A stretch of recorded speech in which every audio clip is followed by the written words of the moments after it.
எனக்கு அருமையான தேவனுடைய பிள்ளையே, அவருடைய குமாரனையே அவர் சோதித்தவர். நீங்க நினைத்து பாருங்கள், கல்வாரி சிலுவையிலே நமக்காக கல்வாரி சிலுவையிலே இரத்தம் சிந்தின கிறிஸ்து இயேசு பரிசுத்தமாய் உலகத்திலே அவர் பிறந்தவர்.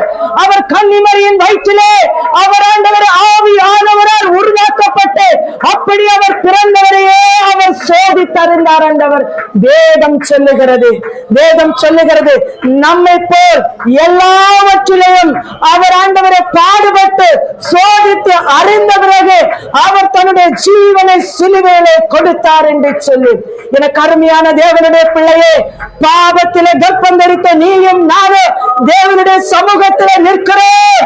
உன்னையும் என்னையும் அவர் சோதிக்காமல் விடுவாரோ?